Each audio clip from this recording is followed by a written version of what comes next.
Hello, RP people, and welcome back to another episode of Role-Playing as Smart People, the podcast where we pretend to know what we're talking about when it comes to all things tabletop. My name is Santa, and I'm glad you guys can tune in again. Joining me as always, I have Mr. Finder and Scott W. But, actually, damn it, the first time I didn't screw up my thing, I actually wrote it in for me to screw up. So but flawless. anyway, yeah, I know. We have special guests today. Say hello to Mark Rein-Hagen and Roque Lattaro-Neto. Sorry if I butchered that last one. Say hello, everybody. You actually butchered mine. It's Mark. Yeah. You butchered his name way more than I. You fucked every name up possible. Oh my god, man. I'm sorry. I'm horrible. I don't care, honestly. I don't care.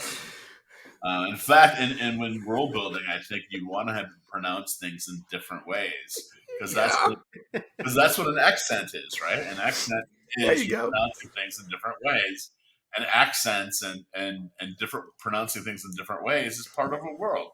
So I think it's a great thing, and that's why I don't have pronunciation guides in my games ever. No, never. And people really clamor for that. They really do. It's weird. They do because they want the proper right way.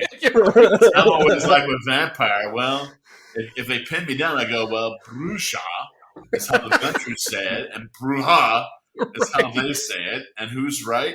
Who knows? Right, yeah. Why don't you two brooders fight it out and figure it out? So, I was going to say, before we get into the nitty gritty, why don't you guys tell us a little bit about yourselves? Mark, would you like to go first? Mark Rein-Hagen. I designed Badlander Masquerade, created World of Darkness, did Werewolf, a game called Ars Magica. I was on the Wizards of the Coast board of directors, helped bring out, back in the day Magic, and been in the industry a long time, off and on.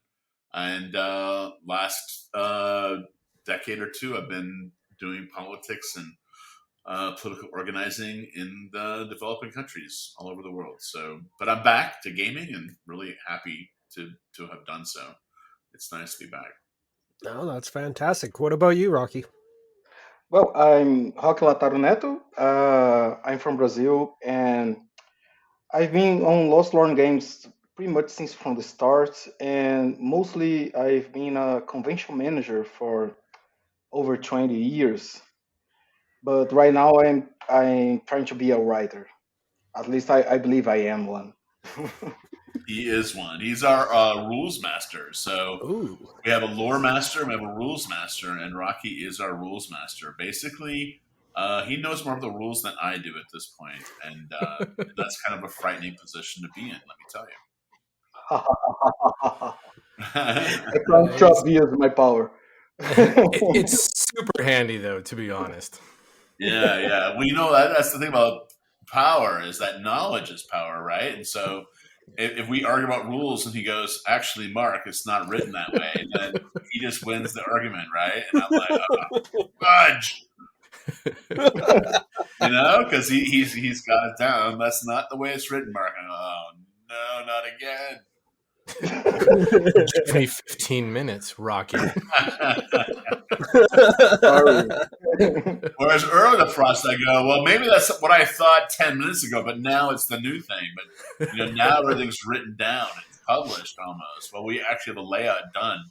Nice. Not only is our Kickstarter not started, but we've actually had our book laid out. It's completely laid out. It's done. Oh shit! Cool. Yeah. So we're really focused on getting everything done ahead of time, so that right after the Kickstarter, you get your PDF, and then during the Kickstarter, we actually have the printing process beginning.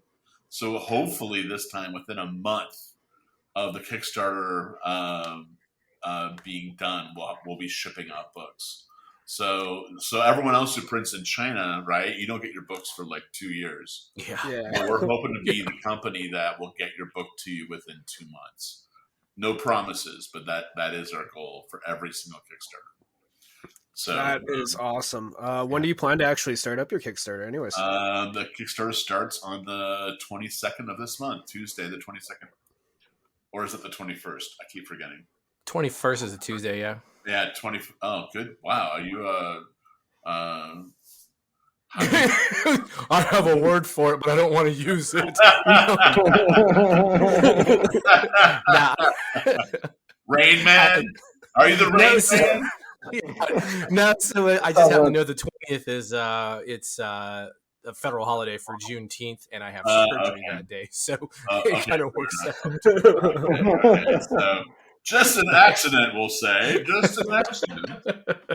So the 21st is when we're doing the Kickstarter, and nice. Yeah, it's been weird because we kind of things are getting so crazy in America. We were originally supposed to do it in February, and and it just got booted. But anyway, we have a bunch of other Kickstarters all waiting to go. So we have this is just the first of a long line, and the next game will be Fang Night, which will be our dark fantasy vampire game, and then we have Werewolf after that. So it's basically a whole new kind of look at fantasy where you get to play the monster and not just the heroes. But this first game is very much about the heroes, the hunters, the Badlanders are basically tasked by the crown by the royalty to go out and search for baddies and kill them. Nice. With a twist or two. Nice. I got actually a question about because I was looking at the thing actually while you're talking the Tailspinner Saga, and first thing first, when we were when I was talking with Jenna at the beginning, and she's like, "Oh, we'd love to do something." I was like, "Yeah, that would be great." And I went to the website and I first saw the 5e plus, and I was like, "Oh no." Oh no, we bash 5e a lot. And I was like, I need to say something, but how do I put this so it doesn't make us look like dicks? I was like, we hate 5e. Oh no, I know. I actually, until I decided to do a 5e game, I thought I had bad opinions about 5e, right? Like, I'm an indie guy. I'm like the guy who in the 90s, I did a non-D20 game that only had, D10. Why D10 for Vampire and the World of Darkness? Because they're the most beautiful dice. They look like diamonds, right? That's fine. And back then, all these different dice, that's just kid stuff. No, you just have one cool. And then our sponsor. One dice to rule and all. But the whole point of it is that I was doing a bunch of research. And I found out that, one reason, like maybe I did a game called I Am Zombie that used cards. There's no character sheet. You made your character using cards. And I thought it was so innovative and so cool. And I still do. But no one bought it. And it was like, well, because I just was too innovative and people are very traditional right now. Yes. And I realized, talking to all these gamers at conventions and online, is that, if you have one person in your gaming group and you're playing D&D, and you want to switch to a new game, and you're like, hey, I want to switch to this new game, and they're scared, and they don't want to do it, well, one person can veto you switching to Call of Cthulhu or any game, right? All it takes is one player, and you can't switch. And so I thought, well, what if you did an indie game that uses 5e and the D20, but really it's an indie game with dots, like Vampire. Like, it has dots. Yeah, there's no numbers in the character sheet. That's the whole point of the dots, by the way, is there's no numbers on the character sheet. Told you. A lot of people are scared by numbers, right? We were honestly arguing, discussing about the dots at the end. Like, Finder pointed it out. He's like, hey, do you think those 5 dots are for? And I was like, oh, it kind of looks like the ones from the Masquerade. And then we started getting to discussion of what they meant. And we were actually wondering that for the past, month we've been wondering what those dots exactly meant. Look, man, I followed Mark's work for a long time, and I told you exactly what they were going to be. And it was like, no, it's impossible. He wouldn't go that route. I'm like, he's going to go that route. It makes the most sense. Yeah, but instead of the dots being, those are how many D10 you roll, they're just your bonus that you add to your D20 roll. And weirdly enough, it fits perfectly to the 5e system, because instead of weapons or your skill proficiency, you have your skill dots, and then of course your dots and your abilities are your ability bonus. So it actually worked out beautifully. This is the same scale, and so I think that this way, a lot of people who would never do something other than D20 because they just think that's role playing, right? Yeah. But And it's the a beautiful Trojan part, horse. It's a way the to get beautiful them part to play. of the dots is that it's more easy to visualize your skill with something. You have like a visual orientation of how powerful you are in a certain ability, and it's not just a random number that's written there that you basically never mentions otherwise when you are rolling for attacking or something like that. Yeah, and visual is really important. People think visually. No one wants to admit it, but like a lot of us gamers, TTRPG play people are. We're more math oriented, more numbers oriented, and so for us, it's no big deal for me. I love numbers, but I think for a lot of people, and that's when I first did Vampire. I was actively going for people who had never role played before, and I'm really proud that I brought in a whole new element into gaming. Not just women, but a whole bunch of gamers who weren't really gamers before. And I think there's a big contingent of people in role playing now who aren't like the same people who were in gaming and tabletop RPG when I was young, right? Yep. Like they're and so I think making it appealing to people who are who maybe are less comfortable with numbers and are more visual. If you can make a character sheet that appeals to them, hey, that's most people's window into the game book, right? They don't know the game book that well, but they look at their character sheet all the time, and the character sheet is not scary, and they can understand it just by looking at it because it's visual. Then that's the one. You won the war.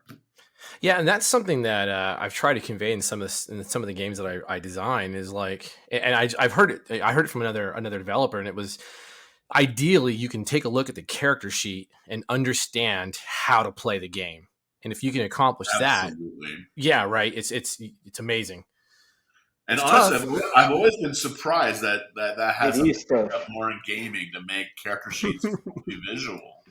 Like I did it with Vampire, but that really hasn't been picked up to make character sheets visual.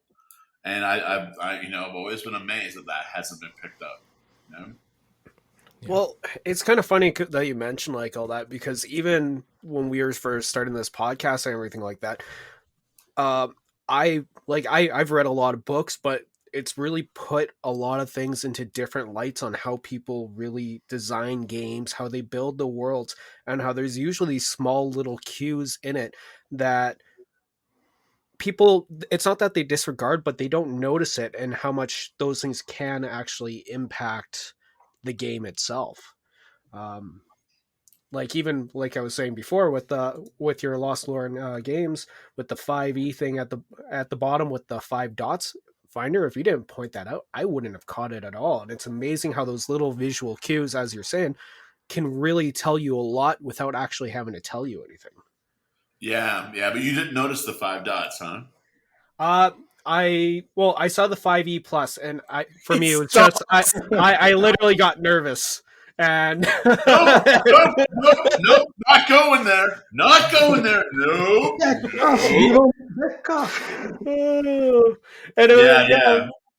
I'd actually forgotten how anti D&D the indie game market was, and then when we got our first reaction to the 5e thing, I was like, "Oh, you dummy! Of course, people are, because that was me. I was like that for years, right? Like I was kicked out of my first gaming group because I wanted to do storytelling and stuff. I lost all my friends. It's almost as if like you're in Stranger Things, and instead of your friends rescuing you from the Upside Down, they just left there and went gaming on their own.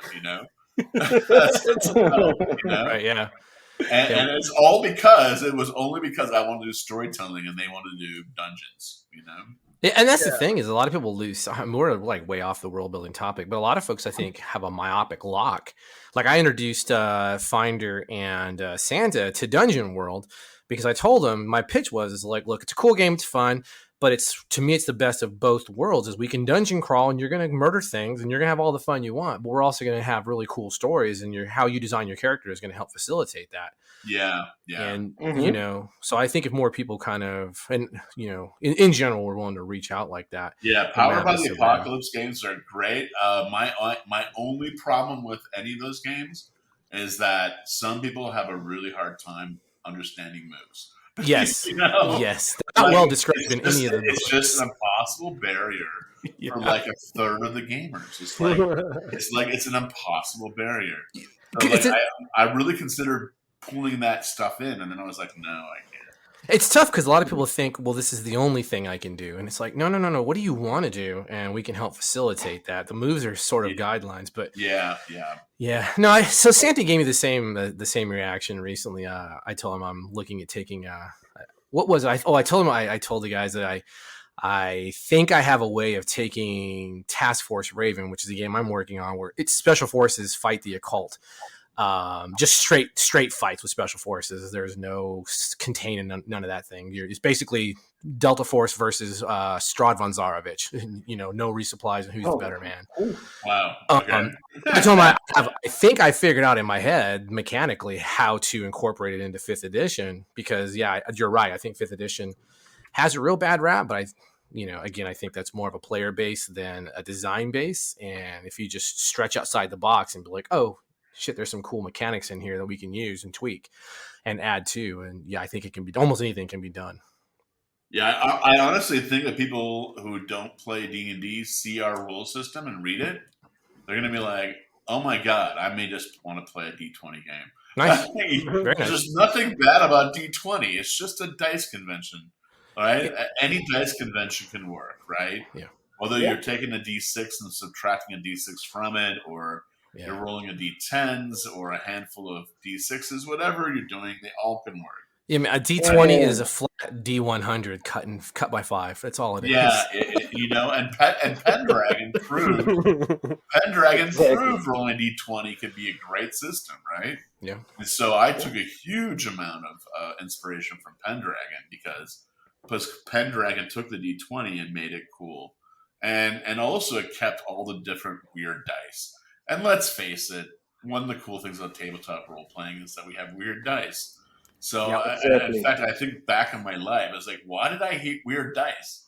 Weird dice is one of the cool things we have going on, right? I am totally a dice goblin. I have tons of weird dice with weird colors, and I love them all. And I love to roll them and see them making click to clack. And another thing, sorry.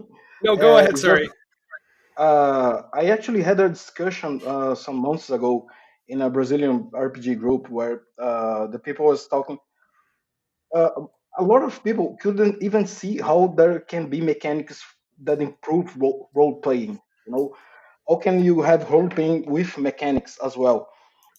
And we designed several mechanics to improve role playing, to make the group work as a cohesive force. Not just like a bunch of randos that decided to go together inside the jungle. Yeah. And I believe that is one of the strongest points of our system.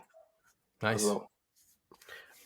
Yeah, one thing I was going to say is I feel like dice are almost a rite of passage when it comes to any tabletop person. Like anyone who's getting into gaming. Like I got a text actually this morning because I'm running a group with a bunch of new people, and it was just like, so me and my girlfriend, we actually went down to went to a store and she picked out her first set of dice. She was super excited. I think she's hooked, and I was like, that's always where it starts. Is people, I don't know what it is, but people love buying dice. Yeah, and I feel so stupid that all these games I designed didn't use all the dice. like I was missing out on a crucial technique of persuading someone to join your cult. If you're starting a cult and you leave out a key multi-level marketing technique or mind control technique, you're a dumb cult leader. So I feel like I'm kind of a dumb cult leader. We forgot to not that I'm actually starting a cult, or I think I am. But role playing game design is there's similarities, let's say. You know, Yeah, you're, sure. you're definitely trying to get people to enter your world. You know, Yeah. And in a way, I think you kind of did create a little bit of a cult with Vampire the Masquerade. Like, Oh man, yeah. That's right. yeah. if you think about it, I was technically actively avoiding because in college, I had lots of friends say to me, "Mark, you need to start a cult, and I will join because I want to get laid." And I'm like, if I started a cult, What? first of all, it wouldn't be about getting laid, but secondly, the last thing I want to do is start a cult. No, Mark, please start a cult. And I'm like, no, Oh I man, don't want to. And then it's funny, I did Vampire, and not only was it kind of a cult, but people were having sex. So, but I mean, just It not was me. awesome. Just not me. I never actually uh, dated anyone who was into vampire. I felt it was wrong. But evidently everyone else did. so you were like predestined to start a cult. My dad was a minister, so I think I had like a certain ability to be evangelistic. and technically you used 3 names, so I'm just saying. Yeah.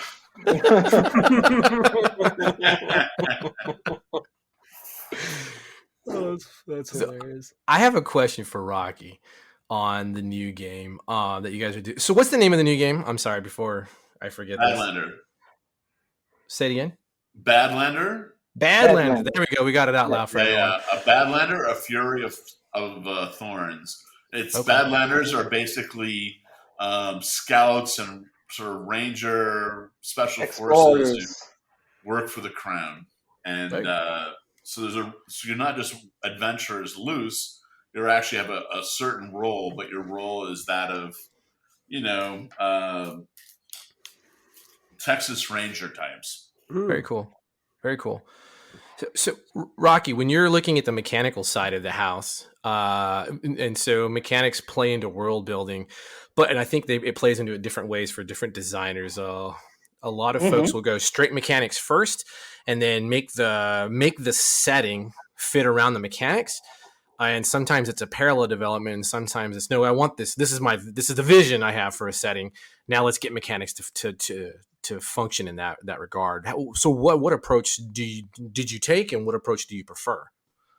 So first of all, my main inspiration when trying to see mechanics in game is Dark Souls, in the sense that they made a way of utilizing the mechanics along with the lore. They sealed them together in a way that was beautiful, and I try to do that as well. So we try to do the mechanics alongside the lore. So we have several mechanics that work lore wise as well inside the world. For example, our rank system, that was basically our advancement, the leveling system. When people say their rank, they have a real rank inside a guild that is tired, and they have adept levels and master levels as well. So when they say they are like Savanti, master rank Savanti 10, that is something that the people, the NPCs, the extras, as we call them, they understand as well. It's not something for table talk for the players alone.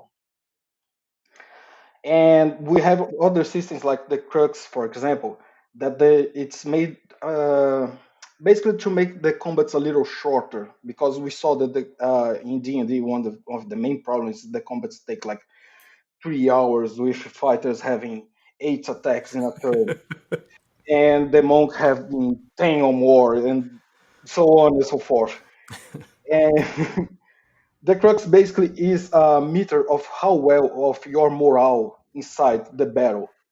So if you are low on morale, you try to flee. You see that the battle is not going in your side, so you won't go all the way until everybody is dead. For example, there is a point where that is needed, of course, but not for every fight. You're not putting your life in every fight you're going for. If you're fighting against a group of bandits, for example, most of the bandits won't go all the way until they're dead. they will plead for their lives before the combat is ended. You know. So we made several mechanics that illustrate that. For example, you receive full XP even if you defeat by not killing inside the combat. So it's not like in D&D so that you can get only full experience if you actually kill the creature or kill the extra. And So this is crux dice. You have these yeah, oversized D6, and Oh, each side in the combat has them, and then you exactly. basically, if you get your dice, your crux dice up to 6, and then above 6, boom, they have to make a morale roll or they'll run away. oh, it's very cool. It's Exactly. like it sounds like it's like a very cool new school approach to a very old school tool. Exactly. Like we're Exactly. doing D&D in an indie game way, Yeah. and we're doing it beautifully. Like I'm really proud of it. Like in all those things, like diegetic gaming for me is really important idea. Diegetic in movies is like a Tarantino thing where he's not just having a song play. Someone turns the radio on, the song comes on, and the characters in the movie are listening to the song as well as the audience, right? Yeah. That's diegetic, and I really believe in this concept because when like for instance, if you have in D&D, you have class and level, right? And then people go so I've noticed when I was designing this game, people go so out of their way to not have their character go, well, I'm a fighter class.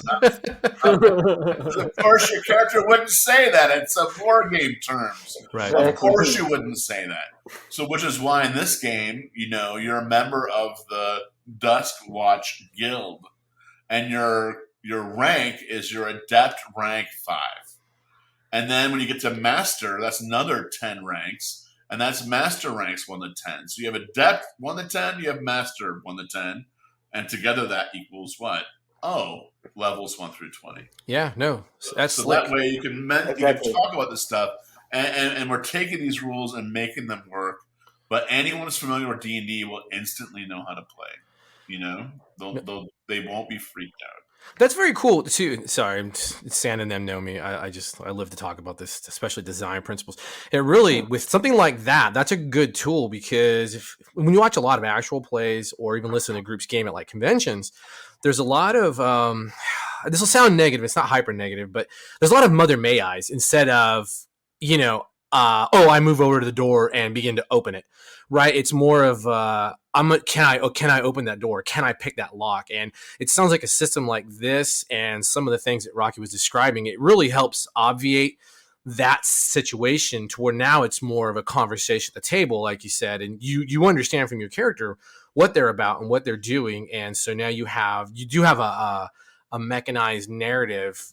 Yeah, but it's very cool. I like the idea. Yeah, that's all the modern stuff's in there. The whole fail forward is in there. The Nice. whole push your luck is in there.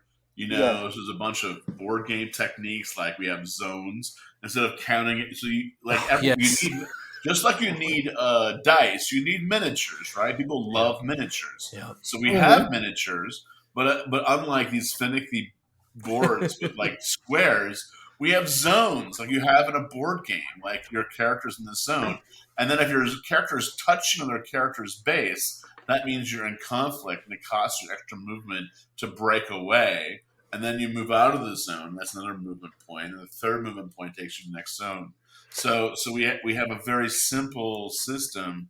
So you're still using minis, but it's not going to you're not going to have 2-hour combats. No one really wants 2-hour. They think they want 2-hour combat. Yeah. They really don't want to. Exactly. And that kind of system, I use that similar design principle in some of the indie games I do, because it's like, look, man, if we do this, all it's going to do is as soon as the dolls hit the table, it turns into a chess game.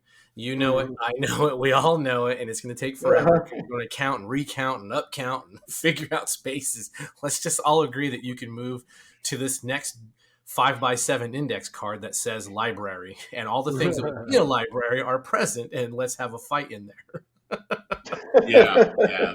I mean, in my games, honestly, we barely use hit points, right? Nice. like I don't really, if I say your character's dying, your character's dying.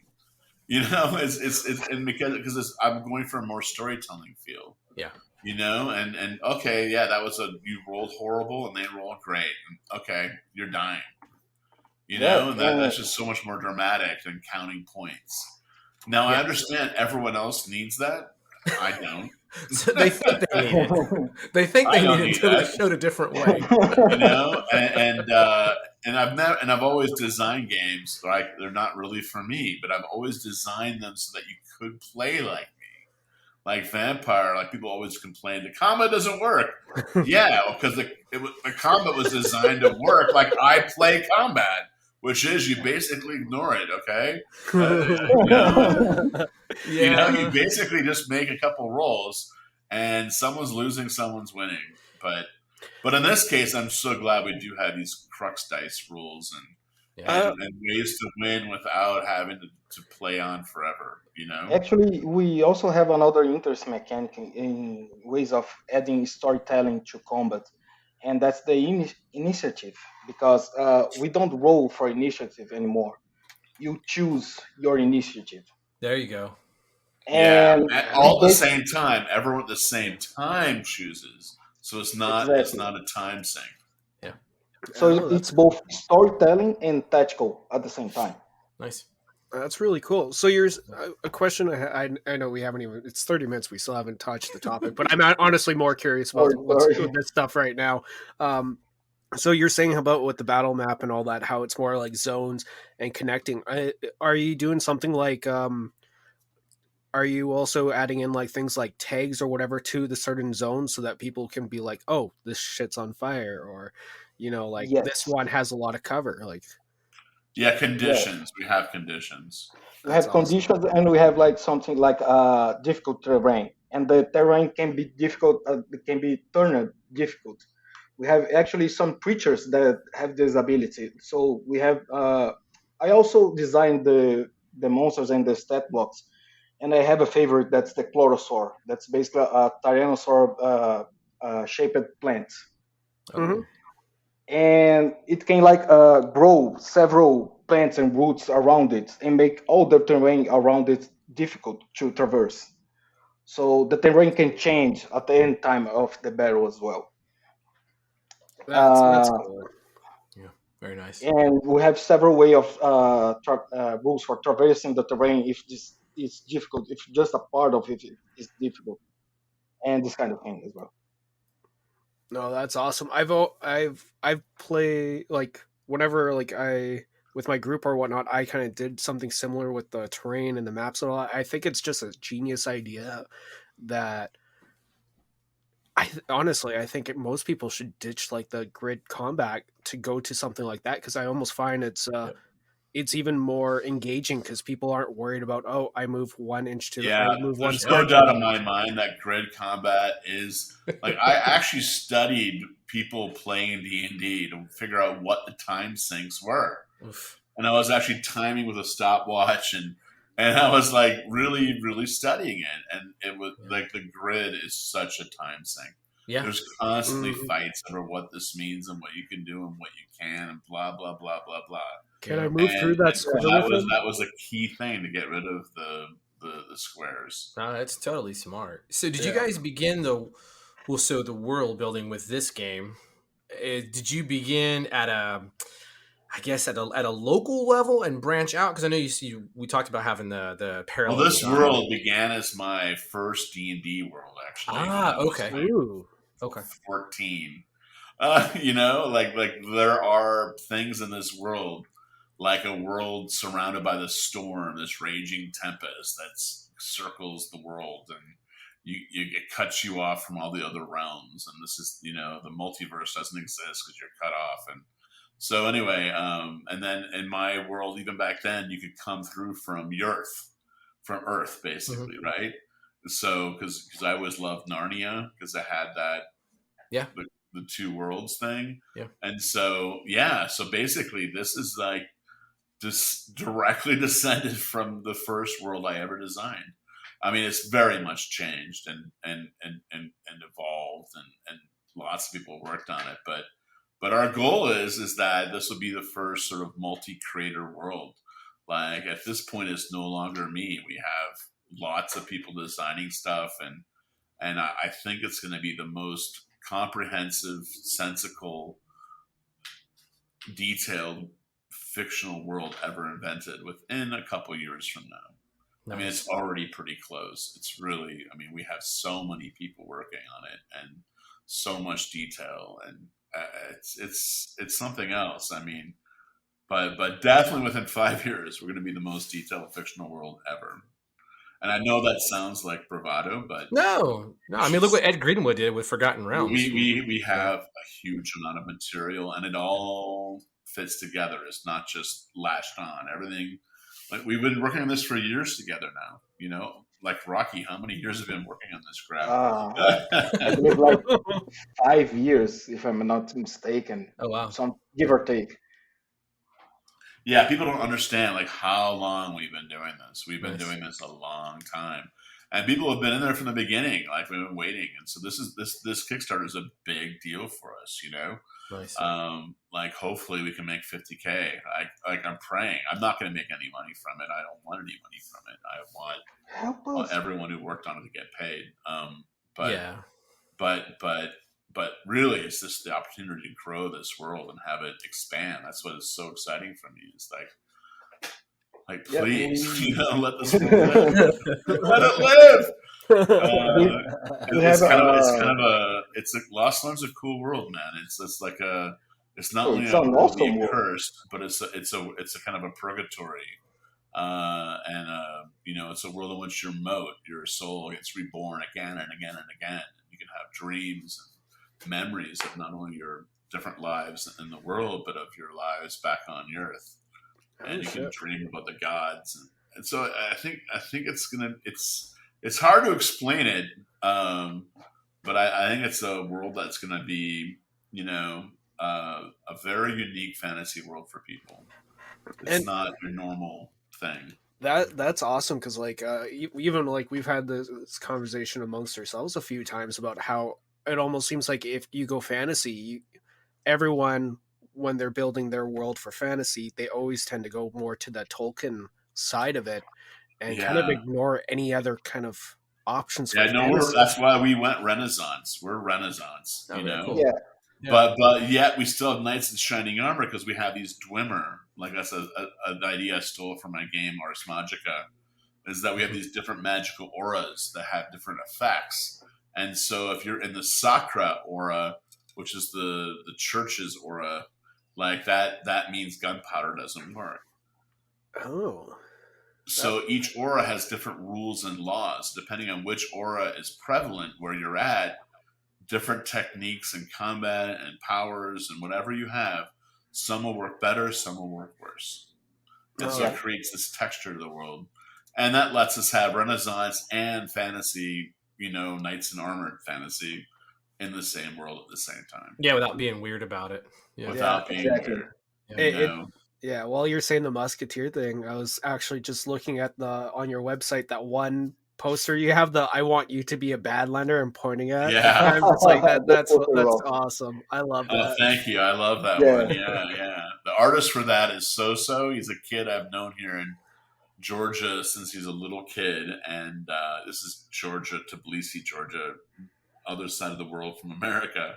Yeah. And I remember one day I walk in his house, and he just got his Christmas present, which is a keyboard. He's taught himself jazz piano in the 2 weeks since I had seen him at Christmas. Oh shit! So anyway, that's one of those cool things you get designing games. Is I got him to do that some art for us, and so there's a kid I watched grow up doing art for my world. Like it doesn't get cooler than that. Yeah, that's awesome.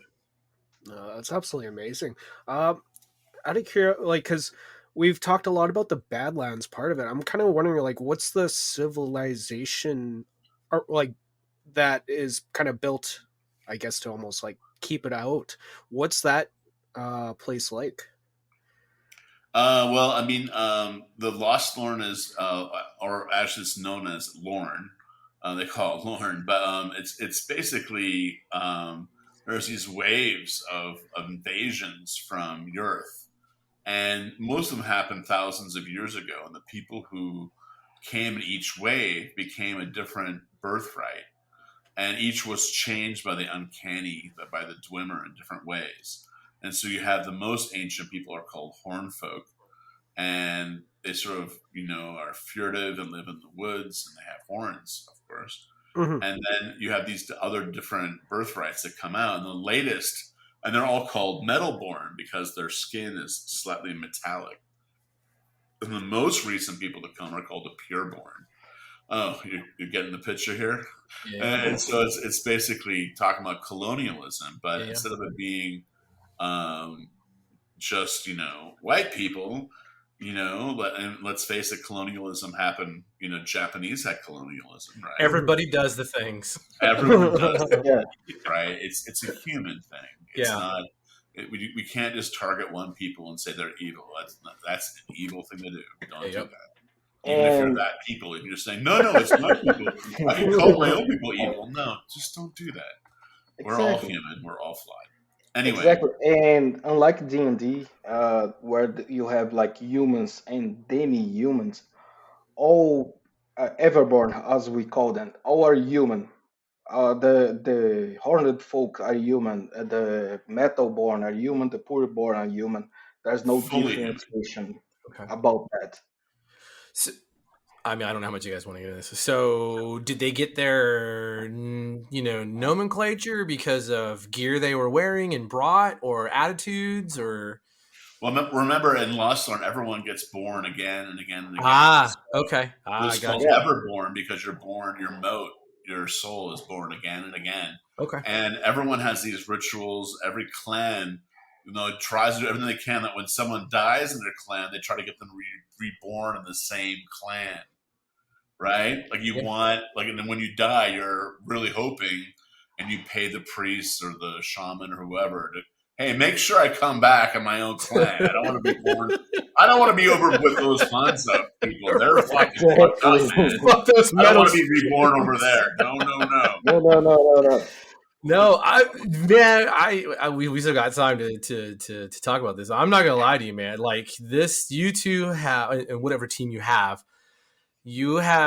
essentially, you are telling me you have made a version of a setting / system that makes my heart feel the way it feels when I read like Legend of the Five Rings with that deep lore in the world setting.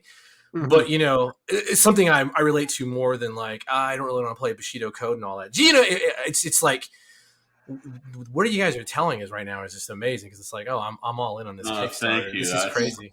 I'm really glad it comes across. Yeah. I'm already plotting a campaign. I'm making notes in my iPad. Honestly, yeah, I was like listening to you guys talk, and I was just like, yeah, I'm definitely backing this one 100%. And like, I'm getting like almost like feelings of like different styles of games, but in a really nice meld. Like you mentioned earlier, Rocky, about Dark Souls, and I know although this is nothing like Dark Souls, I can see how this could grab a crowd that likes those styles of games, and it sounds, to be honestly, so goddamn fun. I'm not just trying to butter you guys up. I'm just like this. No, I know you're not, and honestly, like you made my day. Like, yes, I get so anxious when a Kickstarter approaches, or a game release approaches, and I get so worried. And now tonight I will sleep better. And at least a few people are like, yeah, no, I get it. And I think it's going to be good. It has this sweet spot where, and these two know me really well, I really just nerd out hard when you can see mechanics meld as smoothly as possible with a narrative style. And it's just like, oh man, I am really looking forward to getting my hands on this and giving it a whirl and running like a micro campaign, if nothing else, man. Yeah, I think we have some really innovative stuff. Like we even have your Fury is the name of your team of thorns. A thorn is a nickname for a Badlander because they each carry these main gouge daggers that are their symbol of their things. They're nicknamed thorns. So a Fury is the name of a team of Badlanders. And so we actually have a Fury sheet, which the game master, the tail spinner, as we call it, keeps. And you sort of get to advance as a team and develop and have reputations and contacts and all that kind of stuff, which harkens back to something I did with Ars Magica, which is another thing I always was like, why haven't people in gaming copied this? Like having a covenant, having a home base, having a character sheet. Like this is like such a good idea, and like no one's ever copied that. So Exactly. I'm copying myself, man. I'm doing it. Like we're doing it for every one of our games coming out, and we have 7 games coming. You know, but each one of them is having a team character sheet. Well, it's funny that you said that, because even recently I've been trying to I've been looking into kind of unique settings, different styles, gameplay, and everything like that. And one of the things I wanted the idea of was almost have having houses and having it's the group is a lot bigger than just you guys, but it's still like this big foundation. And I got, was it the Houses of the Blooded, and I was reading, I was like, oh, this is cool. But unlike the one that you're talking about right now, where I'm getting more and more excited, that one, the more I read it, the less excited I actually got. I don't want to sound mean, but I was just like, but in this one, it's like I'm loving what I'm hearing, and yeah. Well, it's all about execution, right? Like, Exactly. It's like Obi-Wan. Like I got so excited with the TV show because they were doing. I thought it was genius having a side adventure with Leia and Obi-Wan, and that's how Leia knows him from before as a child. I thought, oh, that's such a genius idea. But then the way they executed it was so disappointing. Mm-hmm. Yep. And so I think it's so like you can't just have a great idea. You have to also execute it. Well, and I think for a game designer, that's why you need a team. 100% to make sure to hold you to it, to have, and Rocky and I have had many disagreements, many. And the key is to respect each other and to work it out, so that because there's many different kinds of games. By combat as well. But anyway, there you go. Right. But you want a system, and you want it to work for everyone, whether the player is a gamer, a puzzle solver, a role player, a storyteller, whatever the player is, everyone, they need to feel like they have something in this game they can do and feel good about. And so that's why a team is so important. I've said this before, and I always thought, innovation for innovation's sake is not always a good thing. But when you have innovation in order to support a overarching idea, that's when you'll see real magic happening. Yeah. Especially if you focus on execution. Exactly. Yeah. And let's face it, most people fail in execution. Absolutely. Right? Yeah. It's tough. Especially, I think a lot of it probably you get married to these concepts, you know? Yeah. Talking about the fear sheet a little more, for example, like I said before, we try to make the group as a character as well, and not in a cohesive force, and something like the 18, where you have each one has their roles and they know how to do it, and they all support each other. So we have mechanics for the players that support each other, and that also punish the players that go against the goals of the group. Nice. Very nice. So they have to build their rapport and their reputation, and they can, for example, use their reputation to get favors as well. So we really try to make everything focus on the group instead of the single characters as we could. Look, Rocky, how dare you? It's what my character would do. We can try. The dreaded words. Another thing we brought back from Ars Magica's troop style play as well, which I'm really happy that the idea that you can actually switch tail spinners, you can switch game masters, and that You could have someone. So, for instance, Rocky is our rules master of our company. But why does the game master at the table have to be the rules master? Why can't one of the players be the one who looks up all the rules and helps out? See, it's not just me. I think the person running the game, and who we call a tail spinner. And by the way, a tail spinner, of all the words I've called a game master, that's my favorite. In Vampire we called it storyteller, and Ars Magica we call it what do we call it? I should know this too. Jesus. Gee, I can't remember. I think it's stories something. I can't remember anyway. Just a small fun fact. In Brazil, we call the storyteller in Vampire the narrator. Okay. Okay. And narrator's a good, but narrator indicates that you're narrating stuff, which is very one-sided, right? Yeah. Game master. Okay, I hate master. What? No, like master originally just meant someone who is very skilled, right? But in modern English, it means has the S&M kind of quality to it. Yeah. And so I don't think that's very conducive to what we're going for, But tail spinner is perfect, and and I know this is very silly, but I love it because it's basically clear that they're the one who gets to spin the tale, but they're not telling the tale. They're not the storyteller. They're not the master, but they're there to help the whole group have a good time. Yeah.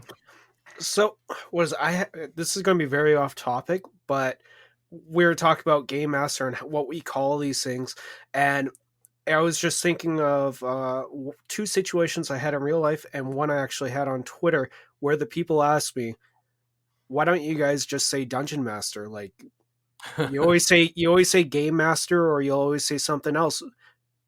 DM is actually a trademark. It's a litigious trademark. And that's one thing I said. I was like, said it, and I was like, can you get in trouble for saying it on a podcast for another system? And I'm like, but by the way, talk about S&M sounding words.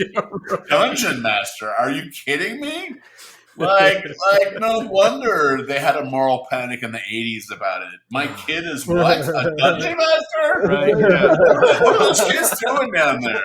Yeah. First time I went to a dungeon master, I was really confused. I was expecting something else. Oh, look at you. Look at you. And then suddenly she said, I'm not the master, I'm your mistress. Right, there you go. And that's how I met my wife. I take your wife does not listen to this podcast. Well, no, she's gonna listen to this and she's gonna be like, what the fuck did you just say? And I'm gonna be like, sorry, master. No, I'm kidding. I'm kidding. What's her name? Her name's Corey. Corey, he's kidding. I promise you, really.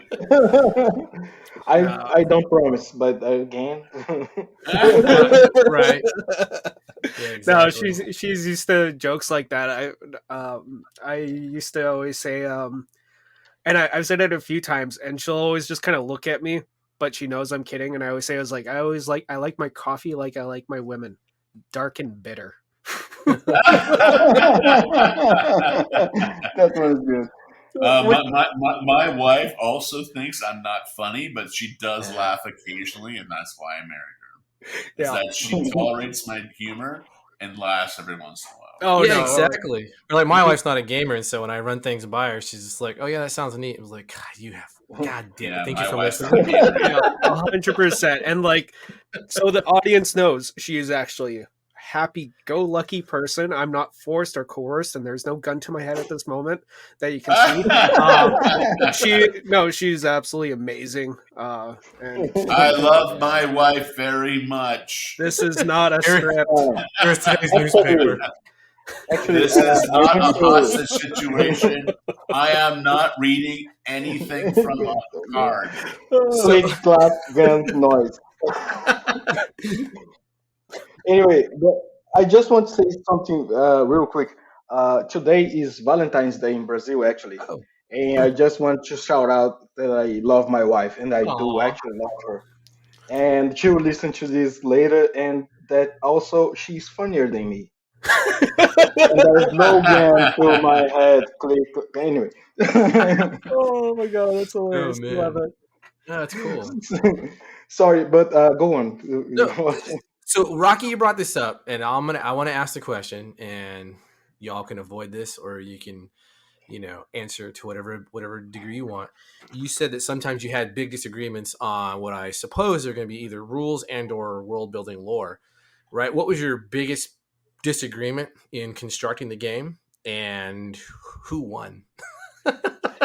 Initiative. I won. Trial by combat. And not kidding. And I won 2 trial by combats, by the way. I literally killed the boss at the end of the combat. I mean, So Mike, obviously, I'm the game designer, so anything I wanted to win, I won. And honestly, you always need to have one person who's the final say on a game, right? Yeah. It's not a democracy. But if you want a great game, you should run it like a democracy as much as you can. Yeah. Right. Yeah. Like because there's such a variety of people doing it.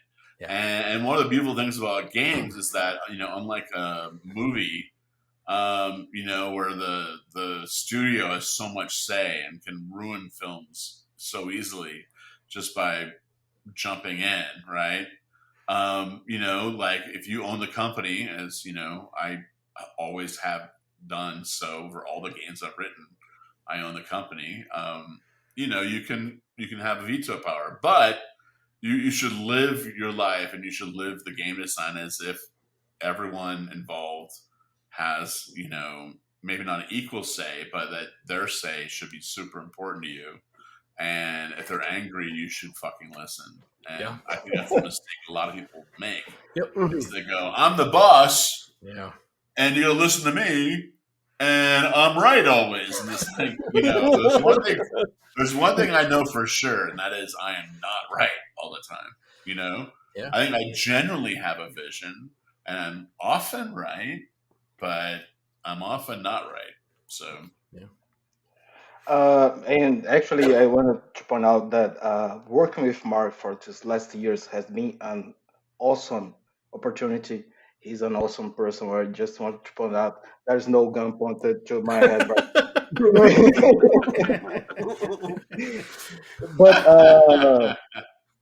I really like Mark. I consider him a good friend. And I would like to point out there is no laser pointer on his forehead at this time. Oh no! Can I have a mirror, please? Anyway.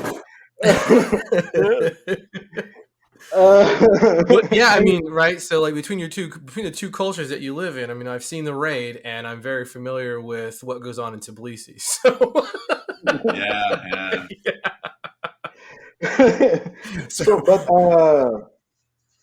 But 2 months ago, 35,000 Russians showed up. Tbilisi, right? Jeez. It's crazy times right now. Yeah, it's crazy times. Yeah, no doubt. Sorry, Rocky, what were you saying? Sorry. Anyway, like I said, I have my disagreements with Mark, but we always solve it in adult way by rolling dice in a combat. That I won. You don't block and cancel him on Twitter? Are you saying you actually have a conversation when you disagree? Oh man. No, yeah, I get it. It's I bounce ideas off these two all the time, and it's vice versa. And it's that diverse thought of like, oh hell, I never even thought about that. Shit, give me 10 minutes. Yeah. And I think that's actually the downfall of a lot of designers. There's ego trip is just such a big thing. And honestly, I can look at a game now, and I read role playing games as for me, it's like my dad used to read a romance novel a day. Yeah. And for me, like reading role-playing games is like my candy. Like I love it, right? I read everything. Oh yeah. And I can tell instantly, like, oh, this designer has an ego trip, right? You know, I'm not going to say any names, but Monty. This is the greatest day of my life. and you can just tell that the guy has a fucking ego trip on every fucking game he designs. And if and he's actually a good designer if he just lowered his ego, but he can't do it. No, it's impossible. His ego, and I love Steve Jackson, but he has a similar problem. Yeah. Oh, funny thing, they both named their companies after themselves.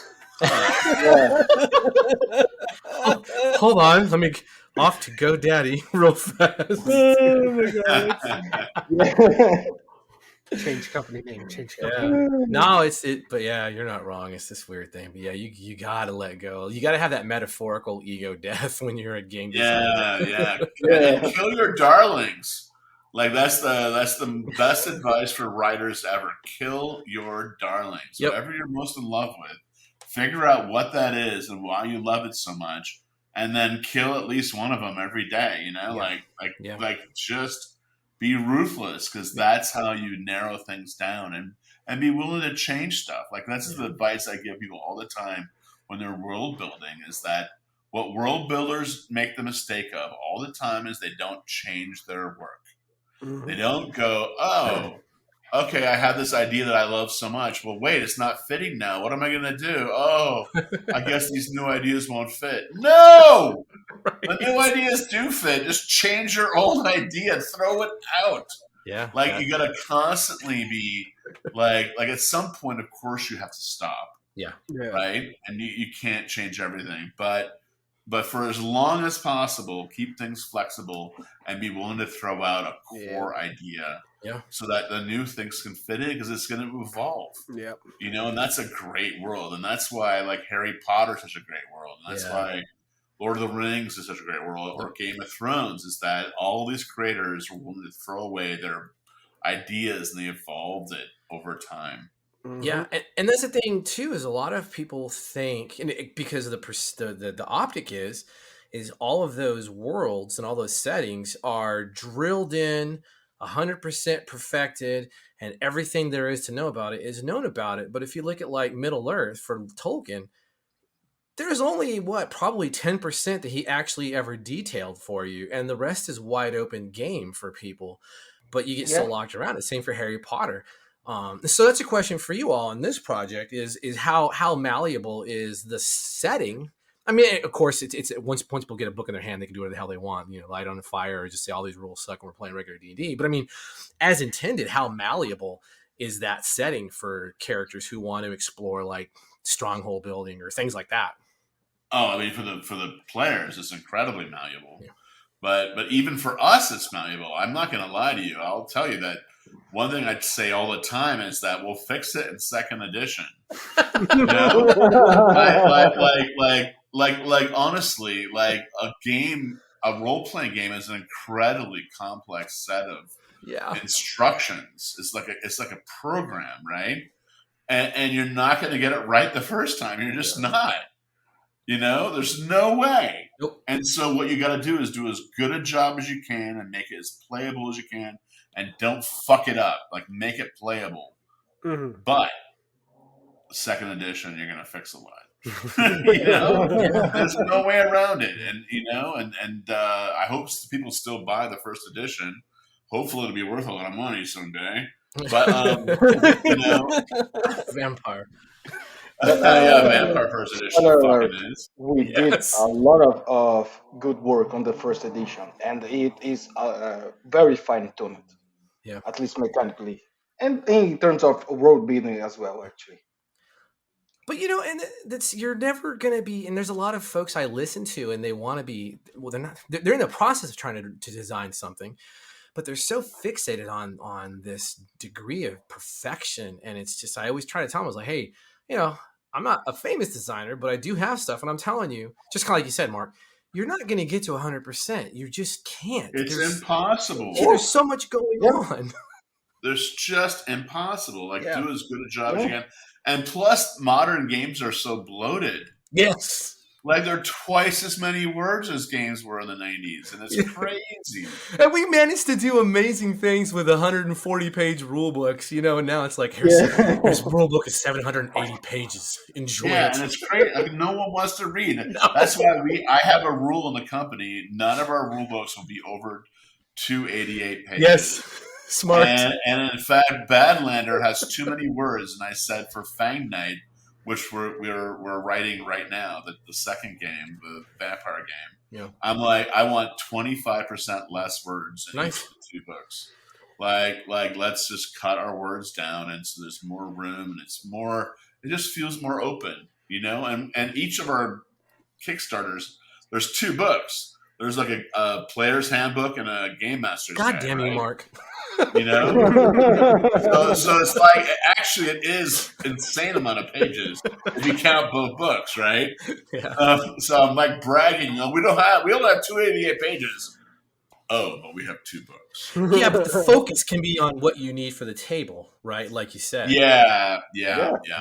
So I have another question for you. And it's just, both of you may have a different approach to this, or what you perceive as a different approach. So there's always this big debate, and I know which way I do it. I don't like the one style because it feels, it feels sterile. So when you design the world, or you are doing the rules, and you're going into your game design modes, do you prefer a technical style, like it's a technical manual, or do you want a more narrative style? More descriptive, I guess. For me, the world is designed not with game rules in mind. Okay. But there are world rules in mind. Sure. Right? So these are not described in terms of game rules in any way, but they are rules. They're like the physics of the world. And so that's very important. That's written down. But the idea of game rules comes way, way later. Like, I knew about the 7 Dwemer and how the effects they had, but there wasn't game rules until way late. And then we actually got to that chapter, and Rocky was like, Mark, there's nothing really done here. This is and I was like, oh, yeah, fuck. Okay, okay. And, welcome to the suck. So I thought it was pretty good. No, it's not good. Okay. Sorry, actually, that was the conversation. Sorry, but yes, it was. But anyway, I actually I lean a little more towards the technical side, at least, and that's because I think the game mechanics are basically the laws of physics of the world, so they should work along with the world. For example, we have the Dreamer exactly because we wanted this setting where you have the knights in shining armor and you have pirates with incredible cannons, and in the same setting, and that could work mechanically as well. You have a mechanics that explain why that happened, and it's just like, well, it's magic, But Yeah. And that the game rules should reflect very well the physics of the world. exactly. And that's another mistake game designers make, is they don't correlate the two. And you want the game rules to reflect that, so that the players feel like the world's alive in their character sheet.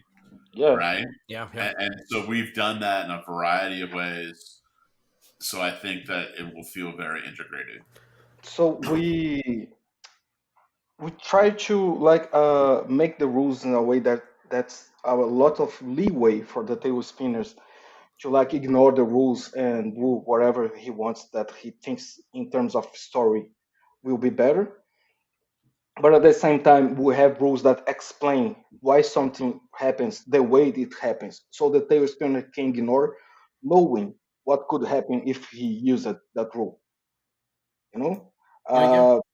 my grandfather, at least, he had this idea that before you know how to do something wrong or something like your own way, you need to know what is the right or correct way.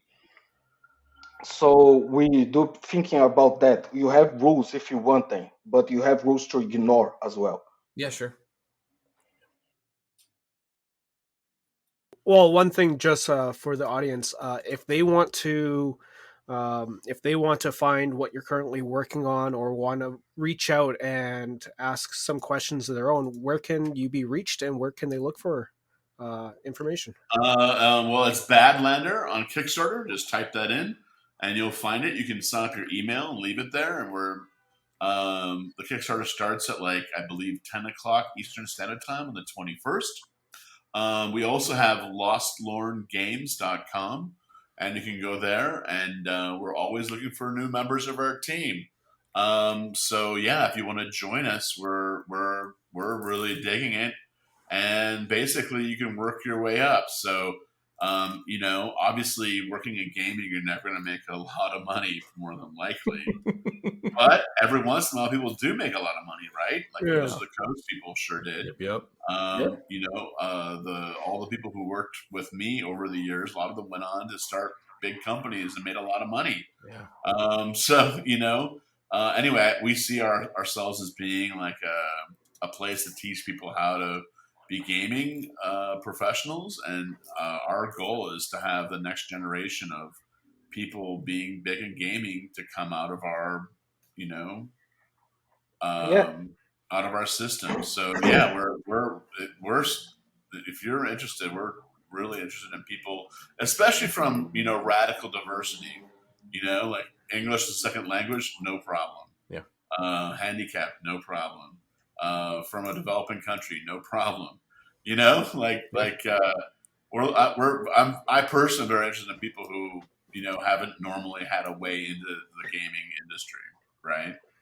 Yeah. And, By personal experience, I tried to get in the RPG industry for some years now. And as soon as most people knew that English was my second language, people just bailed out and never even back to me.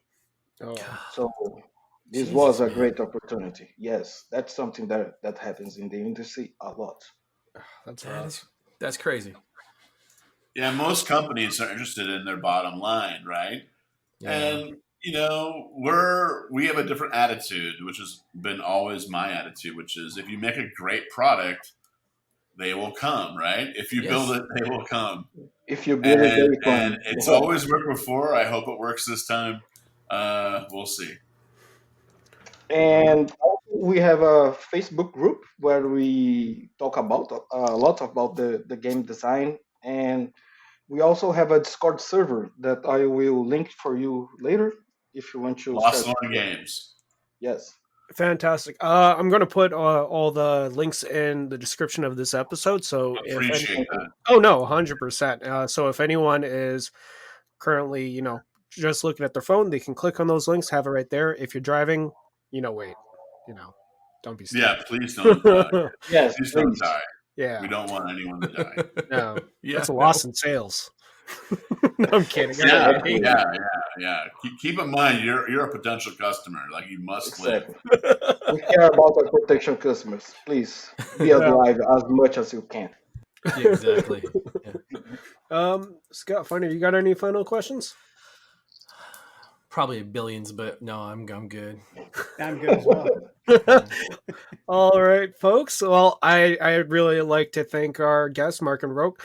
Thank you for coming on. I know we didn't get to the topic that I suggested, but if you ever want to, did. I meant we did a little bit. Yeah, I snuck it in. About, you got to kill your you darling. know what I mean.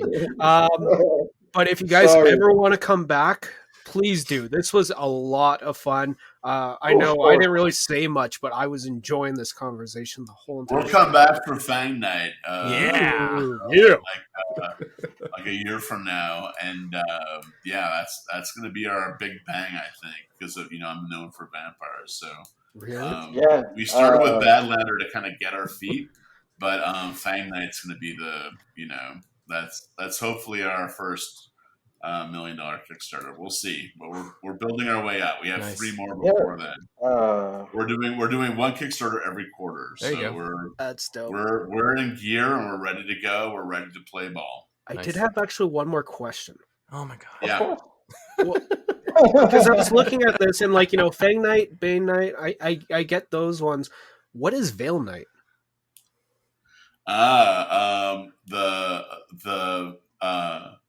The Ringing Rocks Vale is a mythical place in Lost Lore mythology where the people who have been reincarnated enough times where they're ready to climb Grandmother Oak. Mm-hmm. Grandmother Oak holds the world together. She's this giant tree. And the idea is if you climb Grandmother Oak, you can reach the Star Courts and join the Nova, the gods, and become a god yourself. So the Nova quest is to climb it. And Ringing Rocks Vale is this mythical place where you can begin your climb up Grandmother Oak and climb the tree and become a god. So it's basically our god quest game. Oh, Yeah. cool. That's actually awesome. And so it's kind of we're basically wizards in a way, right? So Yeah. it's kind of our mage game in a way, but not really. And we have some lore implications in that for some that tried to undergo this god quest and failed, and was really dark. Just saying. Yeah. Our bright is really, really bright and wonderful and joyous, and our dark, because of that brightness, we can go super, super dark. Maybe too dark for some people, but not too dark for me. Yeah. Oh yeah. No, I feel you on that. No, I dig the super dark as long as there's some brightness as well. You know. Yeah. Actually, one unrelenting dark. I don't like it. Yeah. One of the things that I wear as a badge of honor is that once Mark said that I had the most disgusting creativity that he saw. That's awesome. That's awesome. Thank you. Oh, that's good. Yeah, I love dark games too, but I find I try and run that, and it turns more into Monty Python. I can't be serious for more than 5 minutes. Yeah. You need. It can't be unrelenting. Unrelenting is, like even movies that do that are hard. And honestly, there's no TV show that has unrelenting dark, right? Mm-hmm. You can't do a 10-episode season of unrelenting dark. Yeah. You always need some kind of break. No one will watch it. Yes, you need to have the comic relief to break the tension. So you can build it up again later. You can't keep the audience at the full tension all the time. Yeah. Storytelling is about rising and falling, intensity, action, and drama. So everything needs to rise and fall, and so like unrelenting anything doesn't work. Nope. Exactly.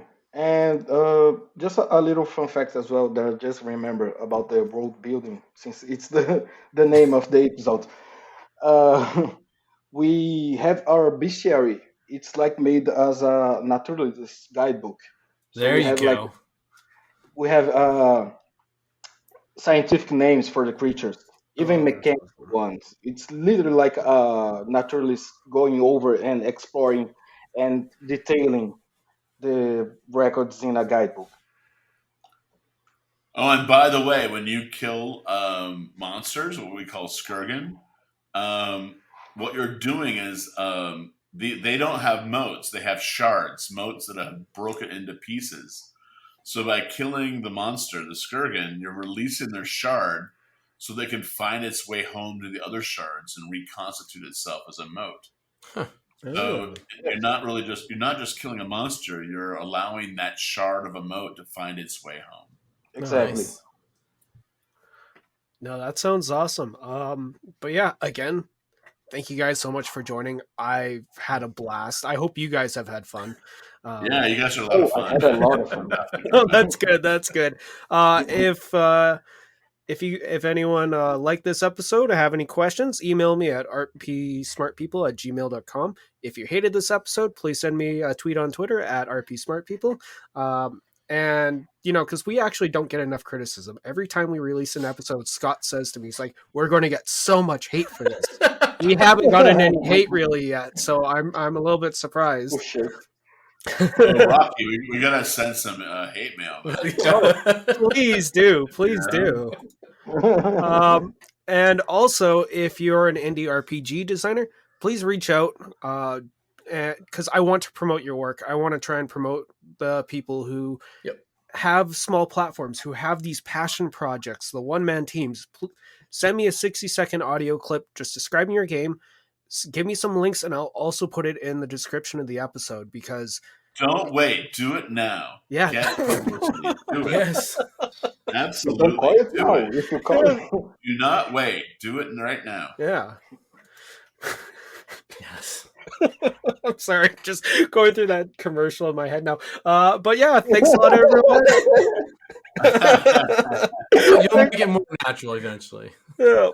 Well, thanks a lot, everyone. Have a good week, and we'll see you next time. All right. Bye-bye. Take care. Bye.